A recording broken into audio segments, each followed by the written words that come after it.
Hey everybody, what's going on? Rob Cesternino back here, and we've got a great one for the old school interview this week here. A two-time survivor and a guy who is one of a kind. It's Troyzan Robertson. Troyzan, how are you? Yes, I love the bail. Like I said, Rob, I feel honestly, I'm not just bullshitting. I feel super honored to be here. I mean, because you get everybody. You're like the top dude. It's just like I hit I'm on major league. I've been doing some minor league stuff. No offense, but like, this is a big deal. I was actually shocked because we've always been good friends, and I know you are busy as hell, and your podcast is taken off to the moon, and it's like so. Honestly, I'm honored. Well, thanks for all that. I'm glad to get the chance to catch up. I feel like that maybe the last time we did one of these might have been during Winners at War. It could. I think I talked because I had played with 4 or 5 of the. Oh no, I played with Tony, Sandra, Sarah, and Kim. So I played with, and I went to Fiji with, my brain went dead. Michelle, right? Michelle, yes. Yeah. So I knew I was close with 5 players. So, and I mean I knew other ones, but like I had played with 4, and so that's the last. And 4 of the top. Okay. Right? I mean, and for people who are listening to the podcast, I mean, there is not many times, I could probably count on one hand the number of times I've interviewed somebody who is shirtless. Well, I thought about it. Like, listen, do I go shirtless? But I mean, I always do shirtless. It's like people wouldn't. If people saw it, they go, "Oh, he's got clothes on. What's going up with that?" Yeah. Something changed. Yeah. So I had to go. Troy, you look great. I mean, what do you do to stay in such good shape? I don't know. I never got married. Yeah. Oh, that'll help. Yeah. No, I mean, I probably should at one point. No, I've always been a fairly healthy eater. I always stay active. I always do something, even if it's like, oh, I missed a day, I didn't run. I'll get on my little total trainer thing and do like a set of squats or something, or I'll do, like watching the baseball playoffs. I'll do like sit-ups in front of, I always feel like I need to do something like that. So, and I don't know, I just feel I try to live somewhat stress-free life. Yeah. I've always been self-employed, so I didn't really worry about, a boss or getting, I don't know. People said, Todd Herzog said that to me the other day. He goes, "Bro, how old are you?" And I said, 64. He goes, "What?"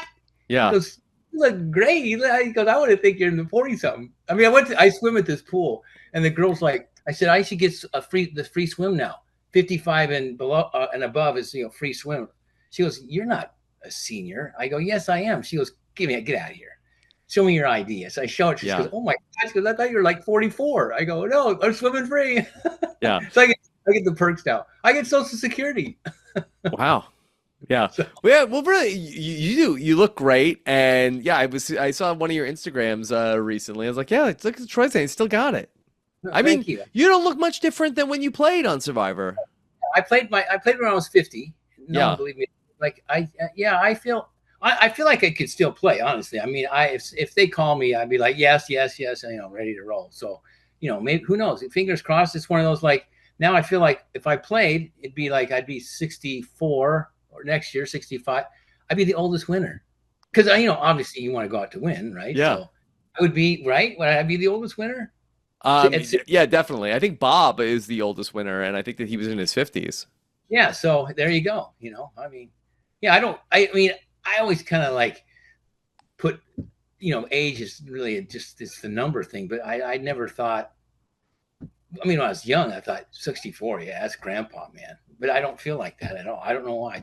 Yeah. I like staying young. I still do goofy stuff, hanging out in the jungle, chasing the squirrels around, jumping in the creeks. There's ponds sometimes that are just, it's Florida. It's one of those where like you'll see a natural pond that's just someone dug out like down to the 8-foot down into the coral reef, and you can jump in it. You'll just jump in a pond and you don't know what's in there. Yeah, well, there's a pond just down. Well, now there's one down the street, and it's rained here almost every day for 2 months now. Seriously, this is the first day it didn't rain. And I look over and I go, that's a full-on pond right there. But I mean, I'm sure there's some snakes and things that, maybe I shouldn't just jump away. If it was a waterfall, I would do it. Like running water. Yeah. But, just. you see a pond and your first thought is, I want to jump in it. Yeah. Well, I remember when I visited Hawaii, we went on this road to Hana, and there's these waterfalls with these ponds, and I'm like, I climbed to the top where all the other tourists are staying down below. And I'm like, I'm getting in whatever pond is in, and sure enough, and my girlfriend's like, bro, you have no idea what's in there. What are you doing? I just buck naked, just right in, and like, oh, it's Wow. awesome. It's perfect water. It's like, as long as it's running, I feel like there's nothing in there, and, Yeah. I'm close to the Everglades. I haven't seen a gator in my area, but, they are in the waterways, and you'll see them on the side. So, but, Okay, well, this is a great opportunity to segue to talking about what happened on the most recent episode of Survivor, as we're talking about jumping into ponds and dangerous animals that we saw Jake medevac after getting bitten by the sea crate. I know you went to Fiji when yeah, you played. You've been there also since yeah, you've played. Did you yes. ever see the sea crate? All the time. We were warned of them. I mean, even my first season in Samoa, which is the same waters, Yeah. we were warned of this sea snake, the striped one, and we knew. And I was lucky. I played with Jonas, who was like a sushi chef who knows even everything about this kind of poisonous anything, and Ty. He's very smart about it. So it's like Ty was always like, Troyzan, you be careful. There's a snake there. It's like constantly like, and they were around, but they're very like skittish. They just want to swim away. They don't want. That's why I was like, I was so curious, like, how did he actually get bit? Because you never saw the full story. Like, you saw a snake on the sand, which could be B-roll. Yeah. You see a snake on the water. Like, where's the snake that actually bit him? And what was he doing? Was he trying to catch it for food? Did he actually just step? Was it an injured snake that just got defensive? I don't know. We don't know any of these answers. I'm like, Yeah. how do we're warned, and we get that book that they were talking about, the book of poisonous stuff. We get that, and I saw them a lot. We Yeah. avoided them, the plague, but part of me is like, it was bound to happen because the amount of sea snakes that I saw, like the poisonous one, what's it called, The the sea crate. sea crate. I'm like, someone's going to get bit at some point because they're everywhere. But I'm like, did he just do something stupid? I don't know. I Yeah. want, I want to be the guy. It's a good question because, we saw in the episode he was sitting by the water and they showed us that he was like reflecting on his family life and, his wife who wasn't there. But he had confessionals about that. So if he's doing confessionals about like sitting in the water, then we know, okay, it probably wasn't that same day because they wouldn't have had time to get the confessionals about the secret. But Right. probably that day that it happened, probably nobody was filming him when it actually happened. That's what I think. He wasn't filmed at all, so they just had to film whatever and then show the snake. It's like they do that on, Yeah. Naked and Afraid or something. They'll show, some animal, but it's not even close to the camera. Make it look like, I Yeah. get it. So So I'm what just curious. yeah, what was going through your mind when you were watching it play out? Well, when it first happened, I was like, first I knew, in a sense, if they're going to show all this medevac stuff and all these things, he's going to be out of the game. They're not going to show all this extra stuff without this drama. And at the end with tears, I'm think this is coming. My only thought is, because I know how it feels to be there, and I know how I would feel if Jeff looks at me and goes, "You're out." I would get tears in my eyes. Yeah. I got emotional watching. I don't usually get emotional, but I got a little sad, like, just because it's like, I know the feeling that, and he was doing fairly well, and and he was rolling along and kind of the leader of his tribe and doing the shoe hiding thing, which has been done. Been there, done that. Yeah. And so, but I was first bummed out, but then I'm like, well, wait a second, it's a drive-by. The guy keeps saying it's a drive-by. There's no venom. I'm like, okay, why doesn't this guy say, listen, it's my life. I know my kids come, but like, we signed that freaking document, which is 200 pages. We look at it, we sign our life. They say, if you die, your parents aren't responsible. You sign away your life, basically. Yeah. So if I want to play and stay, because I have a story, and I've told this story before about Ty and myself catching this eel, biting the hell out of Ty's hand. And, it's No, like, tell me that. I don't remember this story. I've told this story in another podcast. Sorry, but this is another. I'll tell it again because people like it. On my second season, I was with Ty. It's like day 30 something. I go, Ty, we're starving, and every day on low tide, I see a bunch of eels down in the coral rocks. We'll go there and with low tide, and we'll get this eel. We'll catch it. He goes, oh yeah, Troyzan, I didn't know we gonna catch this eel. Got a lot of meat in it. I go, okay, cool. So he goes, we're out there and he's putting his hand down and he's getting bit, right? And he goes, oh yeah, there's an eel. And I go, and he pulls his hand up. He's got like 5 bite marks on, blood's coming. I go, bro, what are you doing? He goes, oh no, I gotta try. He keeps putting his hand down, keeps coming up with blood. I'm screaming. And he goes, listen, we gotta get this eel. And I'm like, yeah, but your hand's getting bit to hell. He goes, I'm gonna do a final one. I'm gonna let it hold on to my finger. I'm gonna pull it up. And he's like, then you're gonna kill it. You're gonna smash it with a rock. And so he's like, I got me. Try that. Get it. He pulls it up. I'm like, rock going slams. And he's like, and then he's like, kill it. And he's like, he turned into like a not Ty. I mean, if Sia would have seen that, she'd like, no money. Forget it. No, yeah, because he was screaming like it was like Viet Cong. Serious. Charlie's over the wire, and he's like hit the deck. Like he was screaming. I'm like, oh my God, who's this guy? Well, we kill it, and then he starts sobbing. He's like feeling remorseful. He goes, I'm so sorry, Mr. Eel. I'm sorry. I'm gonna kill. Or no, I'm sorry. I go, Ty, it's fine. He's gone. He's food. Give me a hug. He's hugging me. He's grabbing my face. He gives me a kiss. I got blood on my face. Blood's on him. Eel's in the hand, and I'm like, this has to make the show. I mean, come on. It's like this is a crazy. The guy's filming the whole thing, and then he shows us like walking away. We were blood dripping from our hands, eel in the hand, dragging it along, and Ty with at least 20 bites in him. And I'm like, those got to get infected. And sure enough, they probably did, but like he didn't go out of the game. And we get cuts and scrapes. I got 2 scrapes on my shins on both sides that were infected the whole time I was there. Yeah. And I'm like, I didn't go out. So part of me is like, 2 little dry bites, and they're saying like we can't take a chance because you just like you're tired and the hunger. And I'm like, what? Like I didn't buy it. At least I didn't buy the edited part. Something could be different. You know how it does. Everything gets edited a certain way, and I'm just more like, you got to kill me to get out. I tore my ACL in the Game Changers. Yeah. And played 2 weeks with a torn ACL. I feel like that with like those leg injuries and things like that, I feel like they let that go.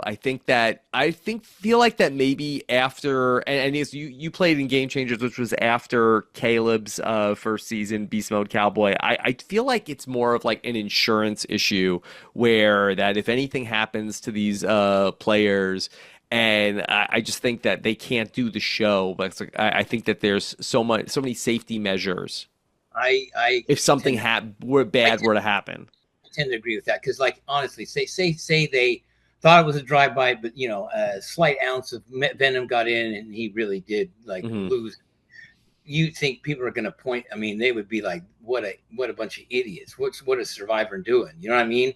The outcome of a bad would be worse than than rolling the dice and saying like, "Well, we'll keep him in." Just for yeah, and I'm sure he would have stayed. That he would have like wanted to do it, but I just think that like the show is like, we can't take any kind of chances like that. So it was very sad to see Jake ultimately go. I know. But all right. As far as the rest of these players go, how are you feeling about Survivor 49? Because we haven't spoken in the new era. I feel like you're an old school guy. You're a traditionalist. You have like been with the show since the beginning of trying to get on from way back when. So how are you feeling about the new era in general? Well, I'll never quite look at it the same as the old school. And I'm kind of glad I'm called old school now, because when I first played, I'm like, I wasn't old school. 24 was like middle school. And hey, guess what? I can now say you're in the first half of Survivor now. No, so I'm a true old school. Because I always used to talk to the old school people when I got out of my first season. They're like, bro, you're like an old school player, 100%. Lex would be like, you're old school for 100%. Shane, yeah, you're old school, bro. What are you talking about? So it's like, it's just for me, I've always said, and as much as Jeff likes to say, it's 26 days, but we starve them and they're more tired and it's this and it's that. I'm like, it's 26 days compared to 39. You'll never convince me it's the same, because you can't compare being tired for 14 more days or however more days. What is it? 14 extra days more? Yeah, 13. Yeah. 13 days. You can't compare the strategizing and the mental game for that many more days. And I always compared it. I said it like this. NFL football game is 4 quarters long, or any foot. It's always been 4 quarters long, right? And it's the field is 100 yards long and 50 yards. It's been that way forever. Now, next year, they like, oh, we're going to play 3 quarters and we're going to shorten the field and we're going to call it the same game. Mm-hmm. No, it's not the same game. It's different. It's like, it's still Survivor. It's not as Survivor-ish to me anymore. It's a Yeah. little more kumbaya, which I always like drama. I think if you talk to any old school people, maybe they won't speak publicly. I mean, I still love Survivor. I'm a huge fan. I'm never going to put down Survivor and be like, oh, this sucks. You know, I look at the ratings and I'm like, oh, ratings are pretty down. They're down, man. They're down. Like, we Mm-hmm. don't. I'm like, it's seriously. I'm like, can I cuss on this show? No. You can. I'll let Troyzan be Troyzan. I'm kind of like, don't fuck up our show. Don't fuck my show up. Don't do Yeah. so you're gonna get taken off the air. So I'm like, you better get going, do something, people, to get the ratings going. Because I always look at the ratings, and the ratings were low the first episode.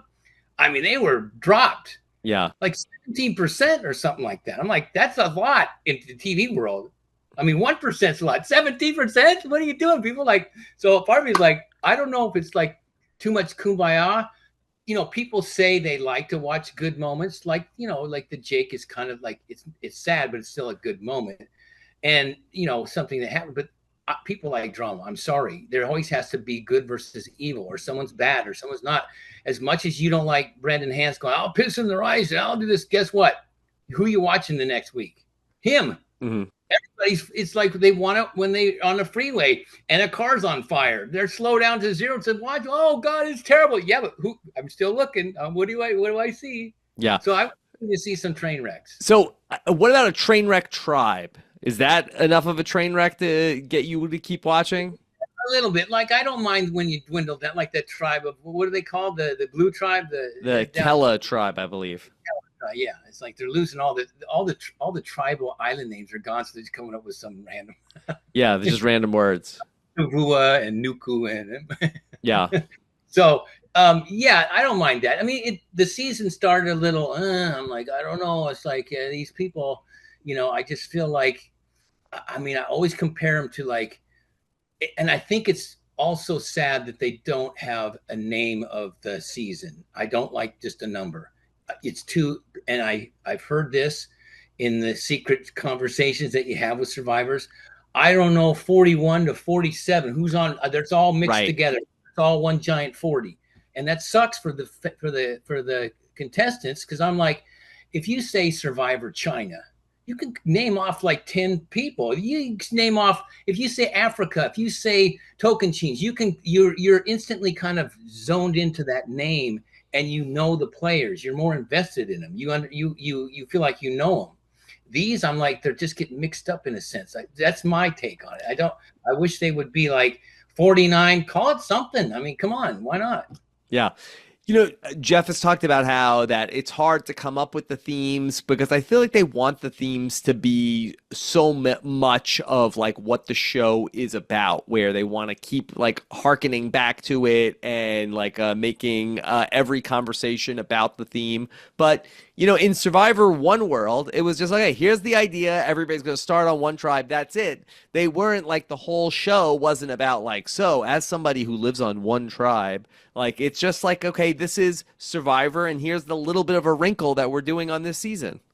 Yeah, I mean, I still think they could come up. I mean, they came up with names for 40 seasons. I mean, come on, get their heads together and come up with a name. That's just me. I don't. If someone says a name, I say, I don't know if they're 41 or 2 or 3, unless a winner. Yeah. I might know the number, but it's like, or a standout player. I might be like, okay, Carolyn, season 44, 100%, or D 45. I mean, that kind of stuff. But everybody, I just feel bad because I feel like it's got to be a name. When people say One World, I know they go, oh God, sucks. But like, at least they know it. It's like, or they'll be like, someone will be like, oh, One World, man. That's like, it's Troy. I was like, yeah, but guess what? You're still talking about it. Still talking about it, right? Yeah. So, do you have any favorites from this season 49? Yeah, kind of. It's funny. I always get asked if I have a favorite. I always had a favorite before I played. Always a couple of favorites. Once I played, I never picked favorite. I just was Yeah. like more like I should be out. I want to be out there. I don't have some favorite person. So um I if I go to each tribe, I kind of have to like Savannah's playing a good game. I do like this Sage girl. I don't know what there's something about her that I like. There's either like she's maybe because she's getting slightly bullied. I don't know whether what it is. Savannah seems like she's playing a fairly good game, but she's almost going too hard. She's going to get, I got to kind of and I don't mind Nate because he's the old school guy. He's like, he doesn't understand. I'd be the same, bro. What's the words I got to figure Okay. this. I mean, if something is a vibe, right? Yeah, I know a vibe. Yeah, Yeah. like sus, and this guy. I had to ask somebody, what's the sus thing? And they're like, and then there's other. Every year there's a new word, so I'll have to ask my nieces and nephews, like, what's that actually mean?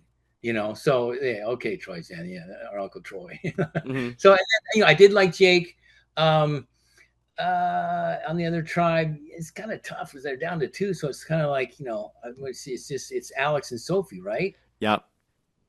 I mean, I'm pulling for them, and I think now there's actually good luck to that they have lost in my mind because guess what? Now they're not a threat; they're a number. They're going to go a long ways because as long as they say, "Hey, I'll vote the way you want to vote," they could get all the way to 6 or whatever, and then who knows what's happened. I just feel like that's a good thing, Yeah. honestly. Yeah. Okay. So right after you played on Survivor One World, we watched Survivor Philippines, and we saw Malcolm and Denise end up being the two people who came out of their Mat Singh tribe. Do you Yeah, feel like that there's a possibility for Alex and Sophie to be these like basically like the season is about these two people who come out of this train wreck? I do. Well, they're getting good at it. They're showing Sophie like I think she's getting a lot of I always look at confessionals and things. Yeah. I'm like, okay, they're getting it. I'm like either they're going home tonight because they got a lot of confessionals, or they're getting towards the end. But no, I really do because you can already hear the yellow and the reds like. Yeah, the merge. Okay, it's gonna be. We're gonna take out these yellows and the reds. So like, they're just gonna hang on, and be like, which way you want us to go? I mean, it's going to be a split next week, right? Most likely. Yeah, so it seems like they're going to have two tribes finally, and they haven't had two tribes since Survivor 40. I'm happy about that. I don't like the three tribes because they have to switch. Now it's like I can see more time in one camp and then another, and they can show camp life and things. When they do three tribes, there's too much time. They can't show Hmm. enough. Even though it's an hour and a half now. I'm kind Yeah, of jealous. I wish we had an hour and a half. Don't you wish you had an hour and a half of I your mean that would be season? nice, right? Yeah, they show a lot of stuff, so it's like they always feel like they're missing out. So, yeah, I think honestly, Alex and Sophie, they're in a good spot because they're where are they going to go? They're always going to be the low man on the totem pole, and someone's going to say, as long as you vote our way, and they'll show their loyal vote, and then who knows what they can find, or I don't know. It's like Survivor changes daily, changes hourly, Hmm. so they're in a good spot. The Yellow Tribe, I'm like, who do I like? I'm happy for Jason, honestly, because being an alternate is like, here's Yeah, we're in the carrot. Here it is. It's right in front of you. You're going to be on Survivor. Oh no, you're an alternate. You just got to sit here and just twiddle your thumbs and ponderosa. I'm like, oh, that would kill me. The fact that he's playing and he's playing well, yeah, I like that. I usually don't pick kind of nerdy guys like that, but he's cool. yeah, Um, yeah, Matt's a cool guy, but he's too mellow for me. yeah. Like, and everyone MC, it looks like she's doing fairly well. Sophie, I don't see a lot of. I don't really know what She's been Sophie quiet. Yeah, and Christina. What is she doing? Something? I'm not. also quiet. The yellow, they're sort of like the victims of their own success. They've done too well. We don't see them. That's tough when you win a lot because that Yeah, happened on my second season. I was on when we split three ways, and I was on Tavua. We just kept winning and winning. All they showed was us winning, nothing around camp.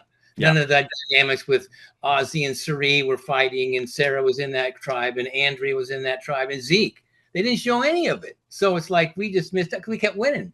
So it's like if you lose, it's almost like, okay, you get a good at it. yeah. You're a good. Well, especially when there's three tribes, because when there's two tribes, they have to show what's going on at the other camp. But then with three tribes, if your tribe isn't going to tribal council, then it makes it very easy just to sort of like sweep through like the tribes that are losing. You see them, and unless you like go on a reward, we don't really see all of the tribes all the time. almost like when you know a tribe loses, like, okay, now we're going to see them. We're going to see a lot more of Yeah. whoever. Yeah. So that's where the edit's going. So, but then again, the beginning of the season, I always kind of just take everything with a grain of salt because I'm like, after the merge, that's when you start to remember people and see really people like in general. That's who you remember for the seasons in general to me.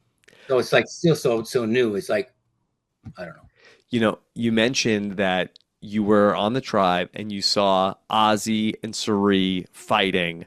And Yes. listen, I'd be remiss to not ask you more about that because we know Survivor 50 is coming up. They're going to both be on that season 50. Do you I feel know. like that? Is there a possibility that there's bad blood there? I think there always will be because there was a lot of things that people didn't see on Tavua. My first day in Who was there? Tavua, Can you remind me? yeah, Sari, Sarah, Yeah. and Zeke, Ozzy, and myself. Okay. And I was the low guy. I was like the brand new guy. They had been together. So I'm like, I'm out. That's why I even said to Andrea, like, am I out? Like, and I'm like, I knew I had to find an idol. Like, so I was, it's one of those. And the first day, within the first hour, it was just me and Cerise sitting there. She goes, Ozzy has an idol. I'm like, what? He didn't have one. It just was the lie set out there to let me think Ozzy's suspicious. He's sus. Yeah, so you knew Sus. That's the kids would say. No, I didn't know Yeah. sus then. Yeah, Sus now now. you know it. He wanted to like put yeah. And then Ozzy took me aside down to the well. Hey, bro, what are we gonna do? Cerise, this and that, and blah blah blah. So actually, Cerise was kind of a target because Sarah said something to me as well. So she's like, you do not have to worry. They kept saying, don't worry, but I'm like, I don't like that. You don't have to worry. So I looked for. I ended up finding a clue that day. Right. Yeah, and then found that it was where you have to get it in In the challenge. the challenge, which is crazy to do. It's like it's way harder than you think. So I think there's going to be. I don't think there's ever good blood. I think they might act like they are. I mean, in the edit in Game Change, you saw them shaking hand and everything. That's all just BS. Like that's out the door. Yeah. So yeah, I'm surprised. Yeah, we'll see. Maybe she'll, porn star versus the couch potato. Now, did you have a good relationship with Ozzy? Because I feel like that you guys, no. Not at all. See, because I'm surprised by that because I kind of feel like that you guys both have sort of like this like outdoorsy type background and like so. Just realized he was so ego, Mr. Alpha guy telling everyone what they should do in camp, and he was just barking the orders. All the stuff you didn't see, I just was. Andrew's like, tell him to shut up, tell him to do this. I said, I'm not the guy I'm the low guy. I can't just say whatever. It's like, and he just never. I don't know. I just watching him. I liked him being around him. I just did not like his personality. He was not a good guy.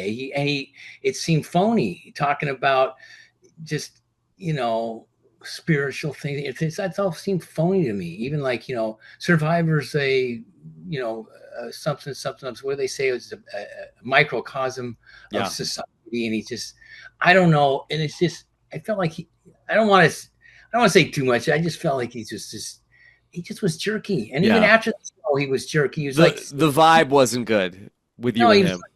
Like, someone's asking me, like, what do you think Troyzan is? He goes, who? Yeah. Come on. Oh, don't be an asshole. Yeah. You're like, you act like you don't know my name. Come on. Were you stupid?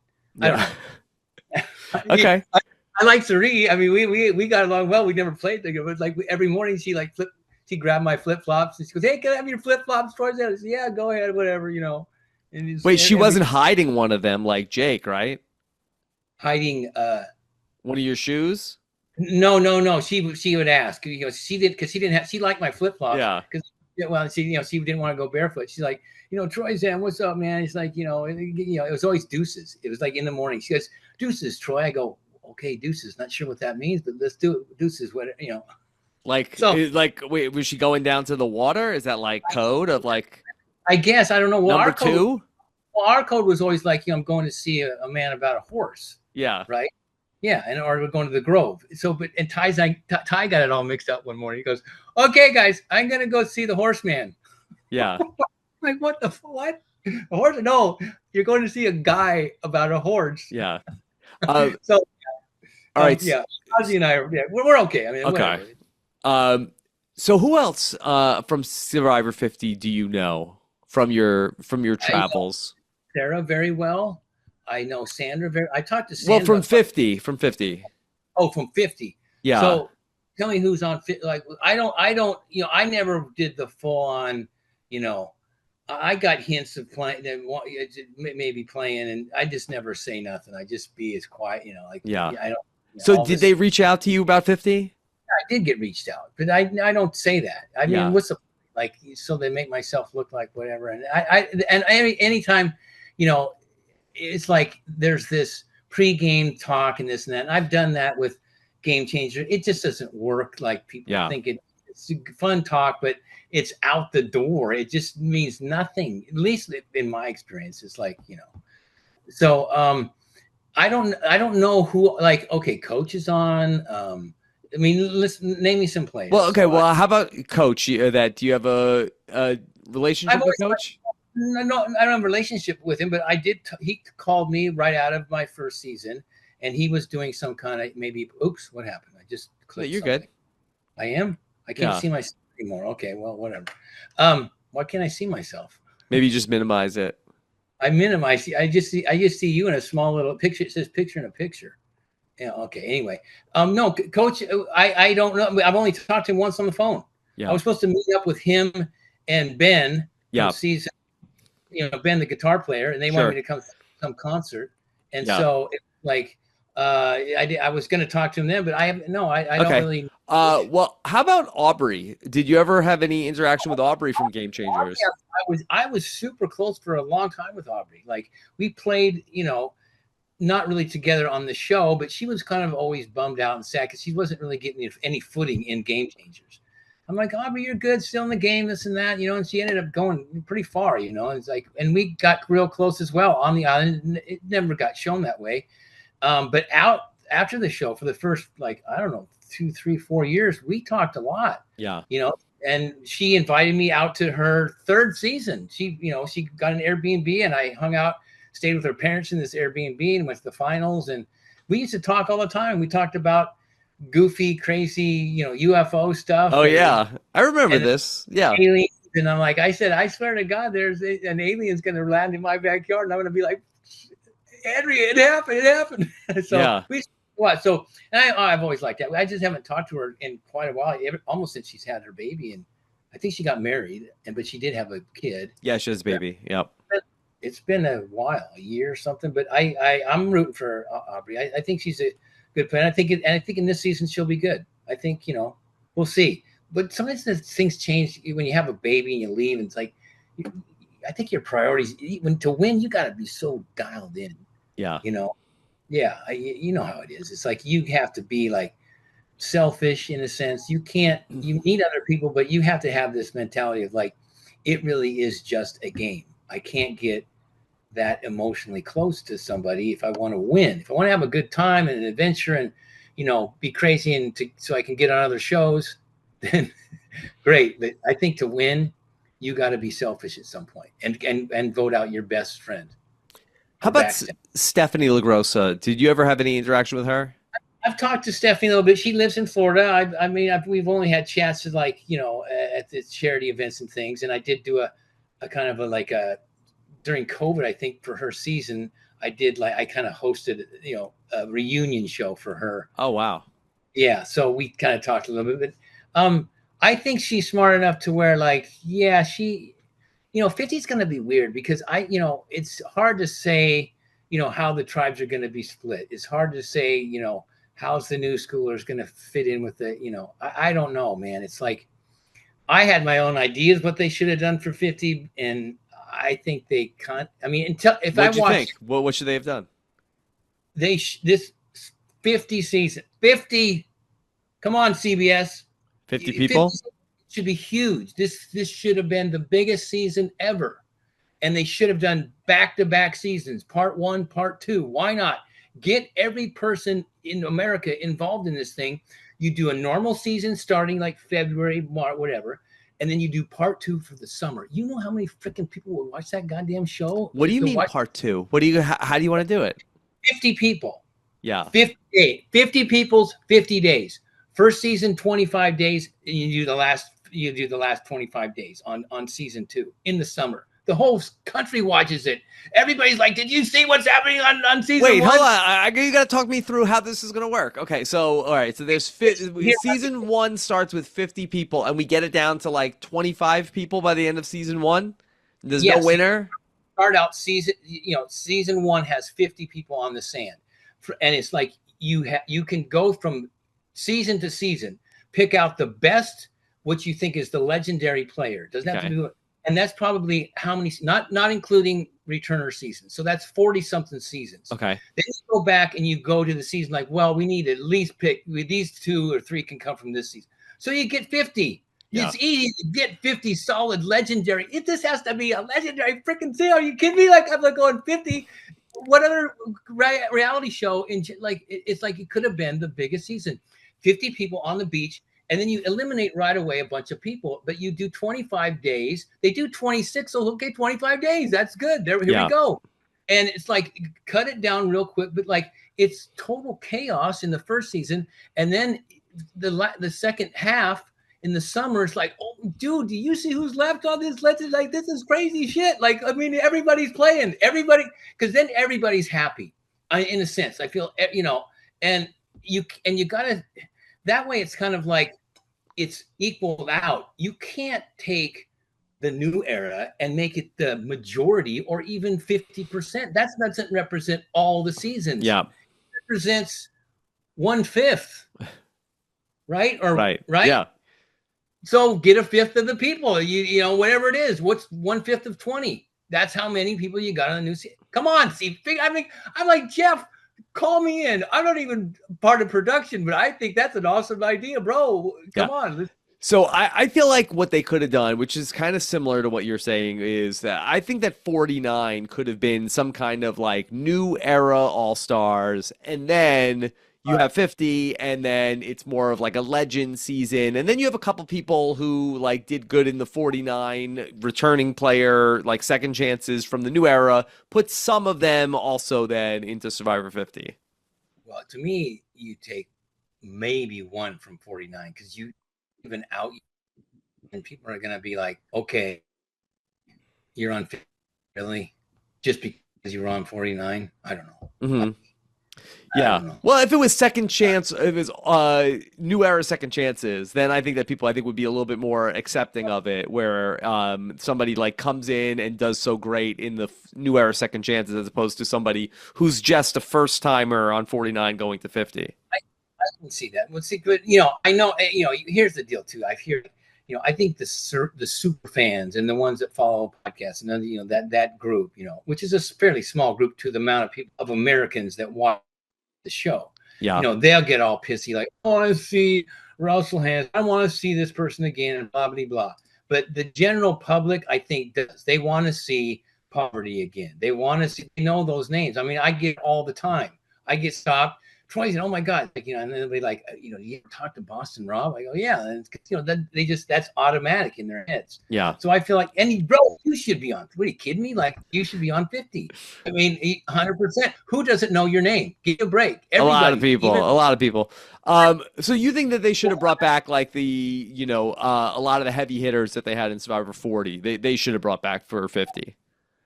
Why not? If people like watching an all-star game, it's like saying, I'm not going to bring Michael Jordan back just because we've seen him so many times. No, you bring the guy back. Are you kidding me? Yeah. It is a little weird that they are doing this big season, and then I guess they felt like that it was like season 40 was like the last time for all those people, but then it's like Jeff put his 40 is just going to, and it's going to be okay, a brand new.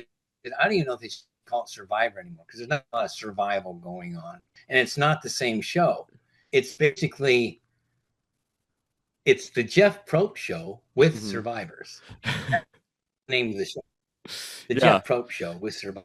Hey, he knows it. He'll laugh. He's saying that. He would laugh. Yeah. I with Jeff, every time I come into a challenge or whatever, I smile and look at him, like, he wink at me like, you're having fun. He knows I mean, I have a books out there, but I just think it's like, Jeff, you don't have to look in the camera.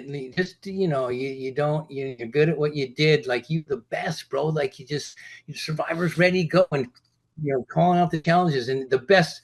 I mean, tribal council, the absolute best at just going from one to another. No mic, no earphone, no, ask this question, just going from one, knows everything going on. But now it's like, I don't know. It's kind of like, I don't know. There's some cheesy stuff going on. I don't like, a little cheesy, and the singing and the overexcitement with these vibes coming in, and they're saying, "I guess he's a little Yeah. phony."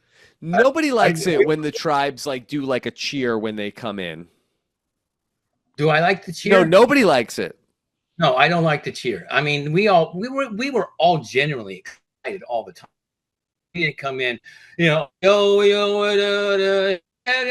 it's like it's just pre-made, and I feel like too now the majority of the players know that they're on Survivor, know they're being filmed, and they know they're going to do their social media shit after the show's done.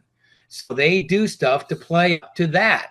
We didn't have social media. We had the cameras. We knew we were going to be on TV, but that wasn't our main deal. I feel like a solid 80% of these new eras know they're going to be on TV, know the cameras are there, play up to that, do some things that are playing to.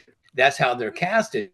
Like, so, and know that they're going for the social media, because people post, how many followers did they get this week? How many did they get? Oh, like that's the important thing. Survivor, the show, Survivor. It's called Survivor. Eat rats. Cut your leg. Do something. Fall in the Cut fire. your leg. Get mad at each other. Get pissed off. If someone votes you out, they just took your $1 million. Flip them off. Don't go, oh, I love you guys. Have a great life and everything's wonderful here. Let me, kumbaya, my Lord, kumbaya, kumbaya, my Lord, kumbaya. Come on. Yeah. Yeah. So, okay. As somebody who once said, "This is my island," that you must not love it when somebody gets voted out and, it's like, "Hey, good job, everybody. You got me." No, I don't like that. And then ends it with, Jeff, can I get a hug too? Yeah. See, before it was like Jeff didn't touch anybody. I mean, people even made a big deal about me fist bumping Jeff when I did the This Is My Island episode. Yeah.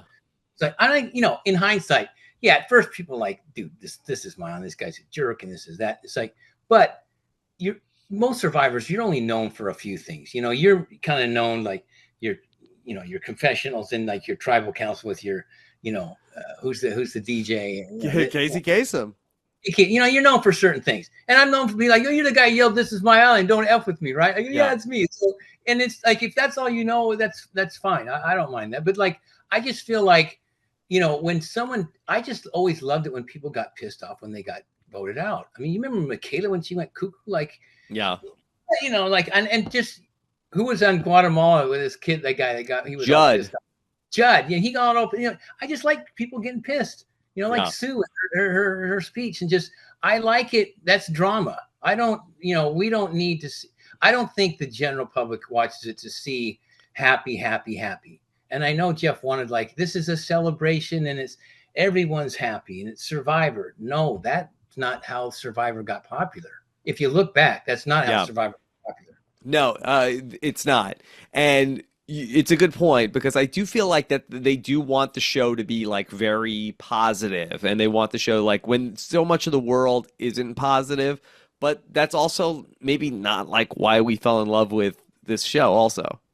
But that's fake. I mean, if there's not positivity in the world and a lot of shit's happening, guess what? They still go watch Game of Thrones and get someone's head cut off. They still watch. People still do that stuff. I mean, it's just, it's what it is. I mean, we're living in it's people like to have, for whatever drama in their lives, because it's like they maybe they want to figure out like what they would do in that drama situation. I don't know. It's like, it's always, for as long as humans have been alive, it's good versus evil. Yeah. And right. I think that also people can have drama on the island, and then afterwards they can be okay with each other. Like, you can have it out with somebody on Survivor and then be great friends after. this happened with my cast. I've been to Kim's house 4 times, Yeah. hung out with her kids. Back people like, Uncle Troyzan in the backyard on the picnic table with Kim's kids. Yeah. So most of the time the cast get, as much as crap said, unless it's really a physical thing, which rarely happens. It's kind of one of those like no rules in Survivor, except Right. you can't punch somebody, you can't hit somebody, then you're out. But there's been a few little mishaps here and there. We know about those. I'd love to know a little bit more about your background and your lifestyle because you have a very interesting life in terms of like your whole setup.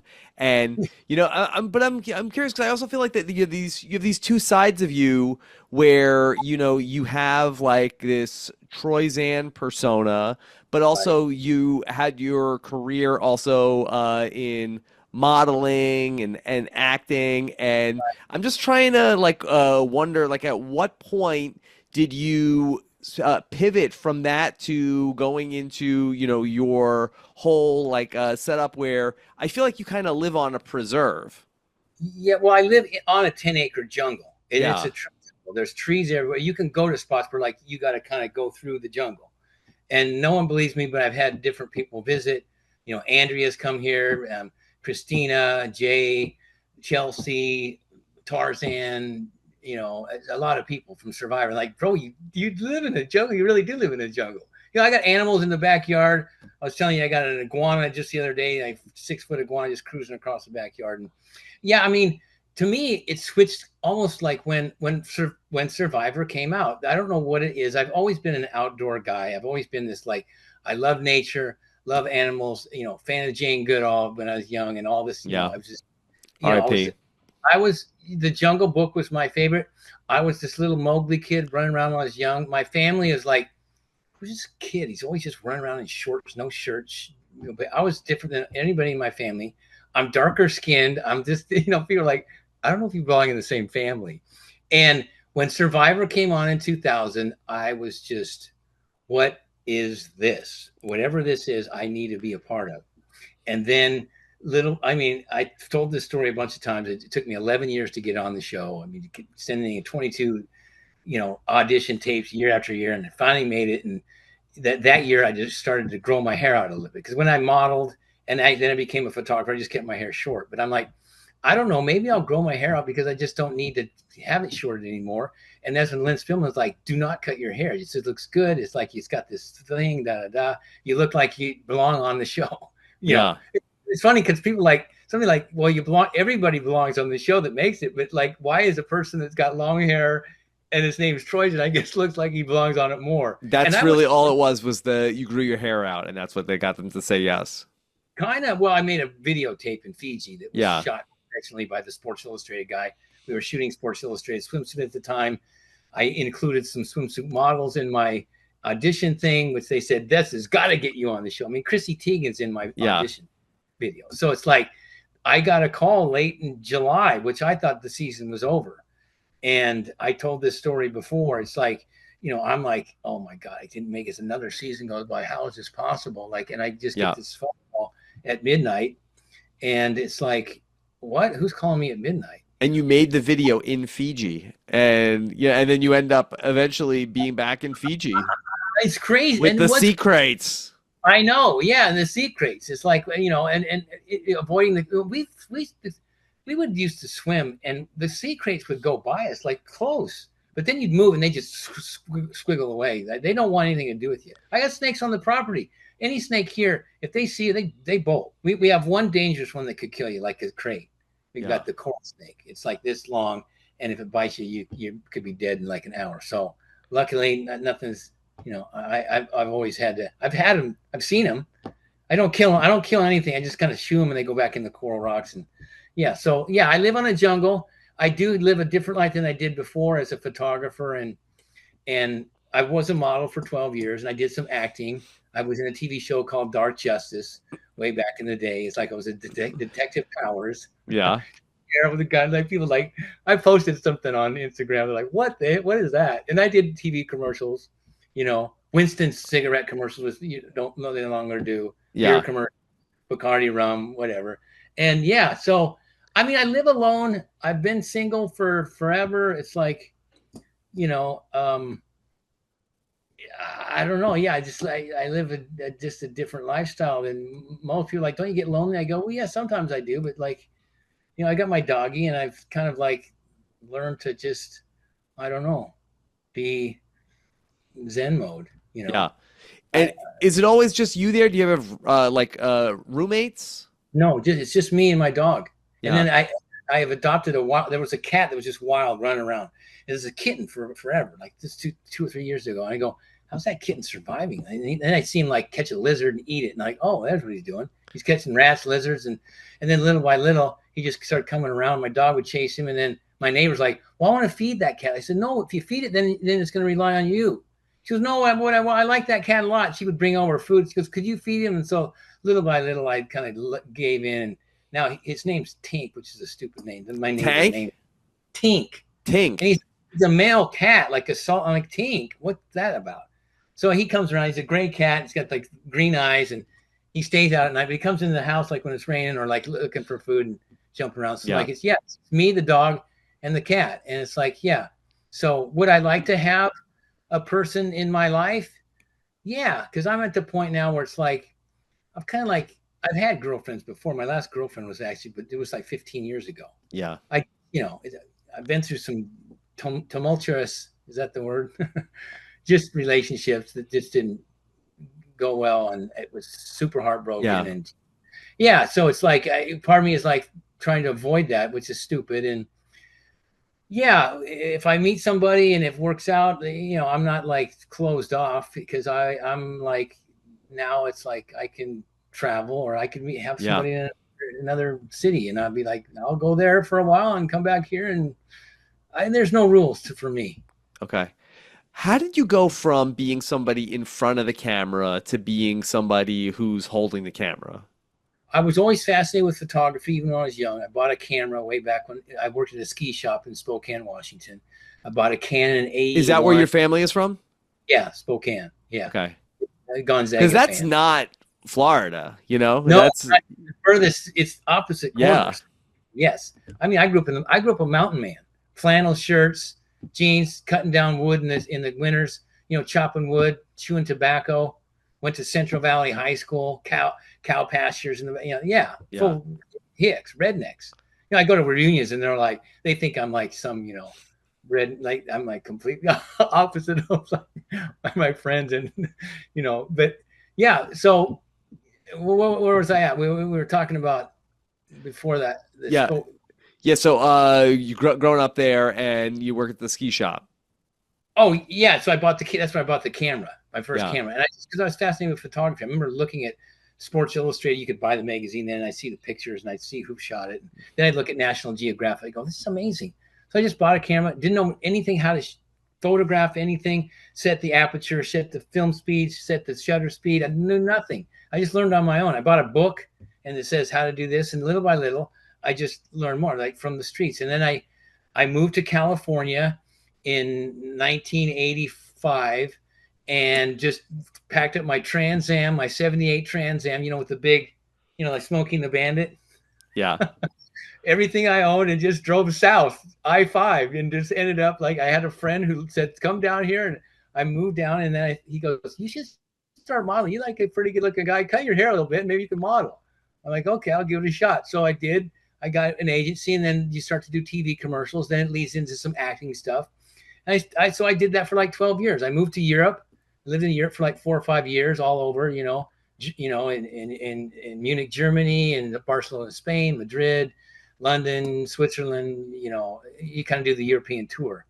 And so when I was modeling, I would always be fascinated with the photographer. Like, what lens are you using? What camera is that? What film? What filter? How do you like this? And they're like, you ask a lot of questions for a model, because models just come in and just pose and do shit. I say, no, I want to know about stuff. So being with all of these photographers around shoots for 12 years, I learned a lot on sets. I learned lighting. I learned about lights. I learned about lenses, just in general, how to crop, how to, just don't stand there and go click, go down here. Well, how's that look? Yeah. You know what I mean? It's a completely different angle. Oh, wow, that's weird. Okay.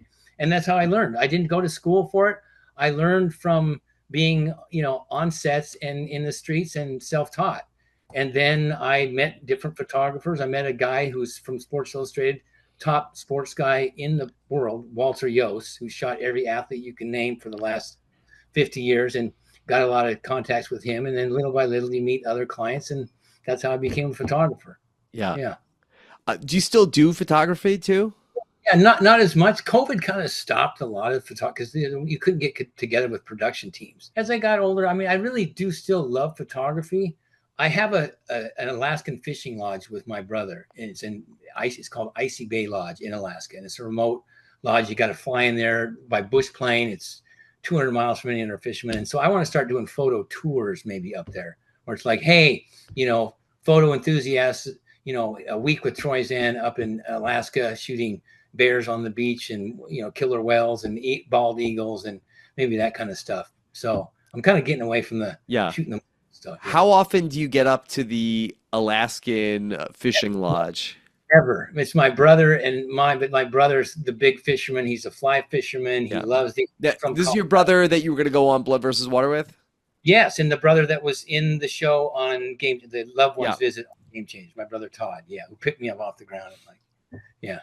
Just like you guys, as close as it gets. I remember like people like go, he picked me up off the ground. He goes, "Billy, you're so skinny." And he's like throwing me around like weight 150 pounds. So yeah. So, but I want to go up there next summer. It's a summer thing because like in the winter it's just crazy. But we've had production companies that want to do this like alone shows and things.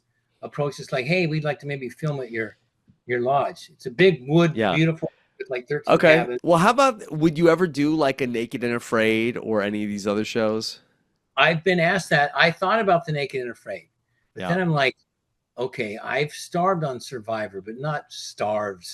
I mean, I've been hungry every day. Naked and Afraid, you're starving. I mean, you're going 2 days with nothing. I mean, or 2 days and one worm. I don't know. Yeah. I don't have a problem with the naked part. I have a problem with, I hate being cold. I mean, on both my seasons, I started a fire day one. It never went out, ever. Mm-hmm. That's why I always laugh at these new ones. Like these fires go out. I'm like, what the hell are they doing? They have a pan, build up the damn fire, put logs on it. You're going to tribal council for 4 or 5 hours. It'll burn down. The coals will stay as long as you put that iron pan, even if it rains. It's like, that's what I did every day. Me or somebody or whatever, Ty or. Well, sometimes they don't have their flint the whole show. I know, but you can start a fire. I started a fire both seasons without a flint. Yeah, so how'd you do it? Bamboo, and there's bamboo on the beach every time. So all you need is bamboo. Well, you do need a knife or a machete because you got to cut a little slit. If any smart person's going on Survivor, they can just go on YouTube and Google bamboo saw, and it shows you how to do it. And it's not that hard. And bamboo is the best wood for a fire because it gets hot quick. So I always laugh. I go, how do they don't have a fire? What are they doing? Like, I don't get it. Like, or how'd their fire go out? I don't want to be cold. So the Naked and Afraid part, like the naked, I got no problem. All right. Well, after this, you might get the casting call. I don't know. I've been asked to do a few. I mean, I'd rather do Amazing Race or something, something like that first, or, wouldn't mind doing the Traders. I mean, I have to put that out there. That looks like a fun show. But yeah, I mean, is it out of the question? No. But I feel like, do you get paid a ton for 21 days of just Naked and Afraid? Starving? Yeah. And it's one episode.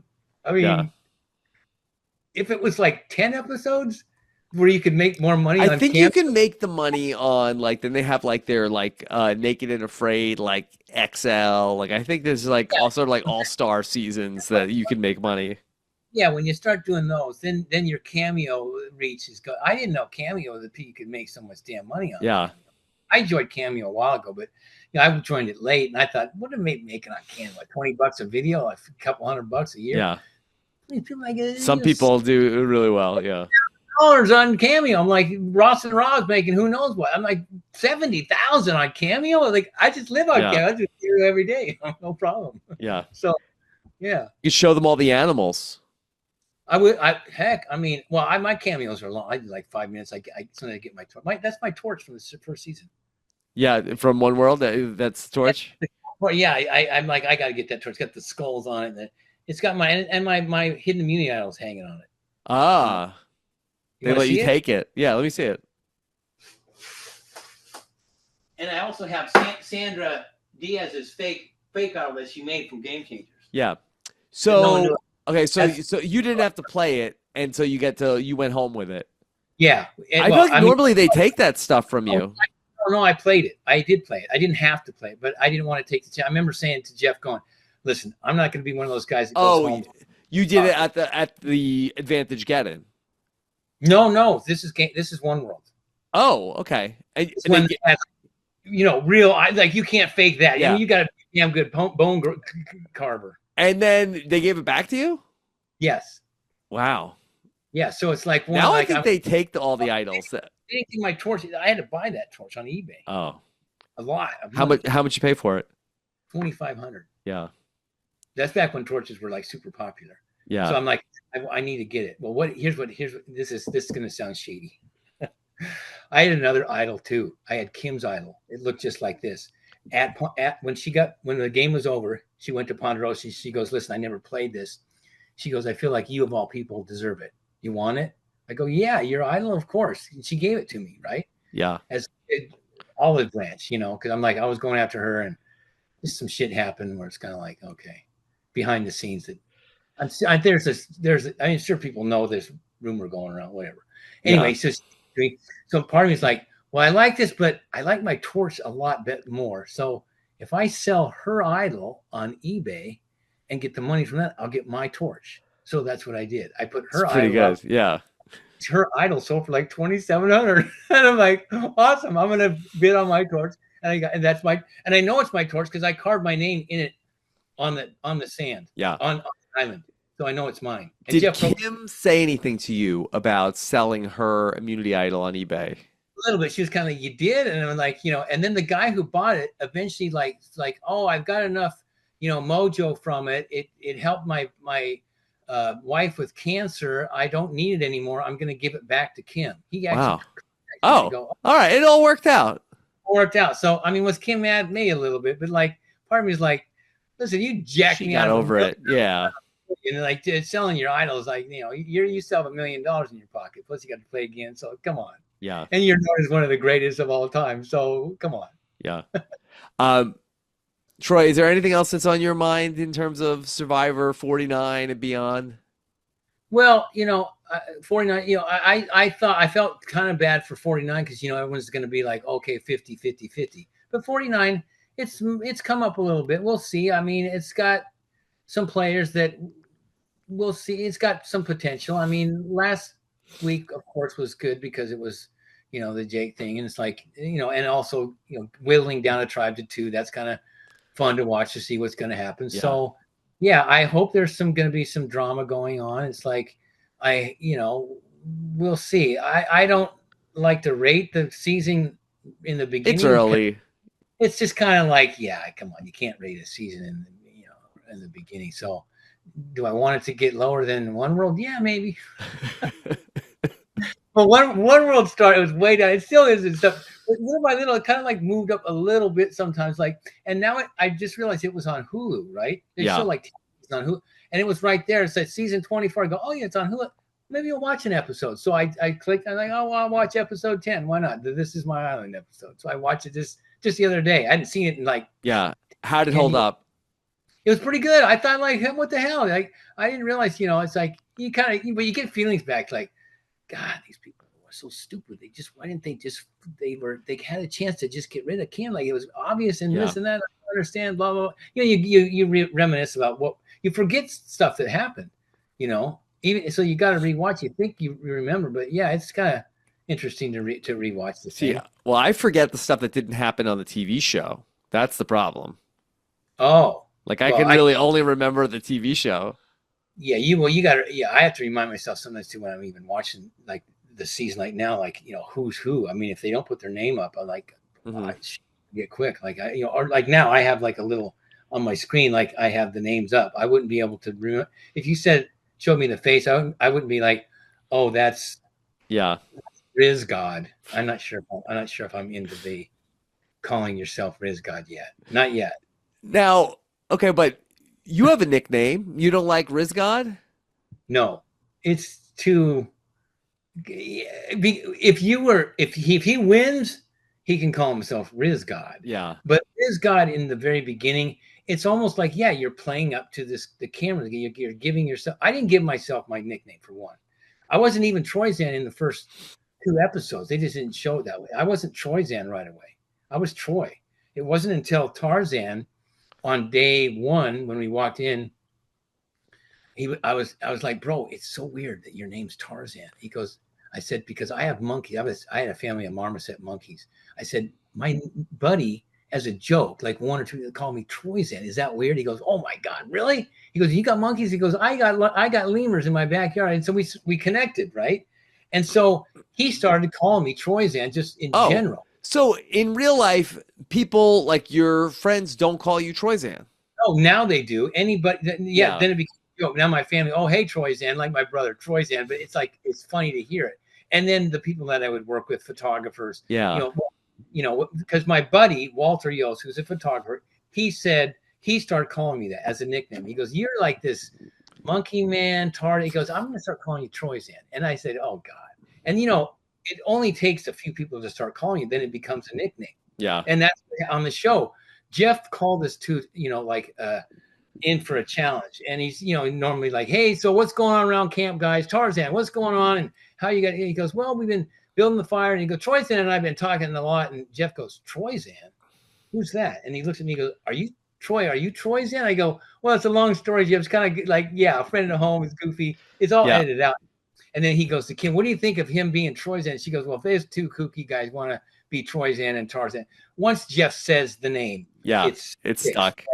And then anything that you get on your canteen or your name's Troyzan. And then it's Troyzan on the screen. Yeah. So like day one, I was Troyzan on the edit, but I wasn't Troyzan yet. Yeah. So then now it's almost, and it was weird for me to get used to just general people calling me Troyzan out of the show. I was like, I'd be in New York.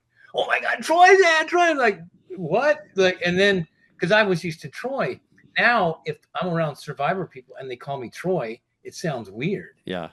Like I've had that happen, where someone calls me, Troy, and you like, I'm talking to Carolyn Weger quite a bit, and she always like Troyzan and Troy, and then she started calling me Troy. I'm like, that sounds weird. It's like, why Troy? Yeah. Yeah. All right. Well, Troyzan. Yes. This was on the podcast. Yeah, this was super fun to catch up. What else is coming up for you? Not a lot, just a little photography. I'm actually going out. I'm flying out to Spokane to visit the parents. Oh, and wow.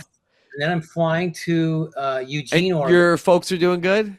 Yeah, well, they're good. They're old. It's tough to watch your parents get old. It's like they go from like vibrant walking around to like kind of using walkers now. They're 87. And wow. My grandma lived to be 103, and my grandparents lived to be 95. So it's like my parents are going to be.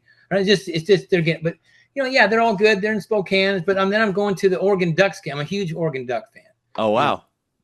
The Autzen Stadium in Eugene, Oregon is crazy time. So I'm going to the homecoming game, meeting up with my brother, got all the duck gear ready. It's like, that fans sing shout from Animal House after the third quarter. The whole stands goes crazy. So that'll be fun. And that's coming up in November. So yeah. Okay. And a little bit of work here and there. I do, retouching Photoshop shit, but I kind of just hang around the house a lot, really. It's like my own little jungle. I need to live in the dream. I need to start the Troyzan National Geographic channel or something, do something. I don't know. All right. Well, Troy, thanks for making time to talk. I should say, Troyzan, thank you for making the time to talk about all this stuff. And this was great to catch up. It was awesome. It was great to catch up too, Rob. Like I said, it's always an honor to do your show. Your show is fantastic. I'm really happy for all your success, and I honestly mean that. Thank you so much. Appreciate it. And great to catch up. Happy to hear you're doing so well, and all the best. Okay.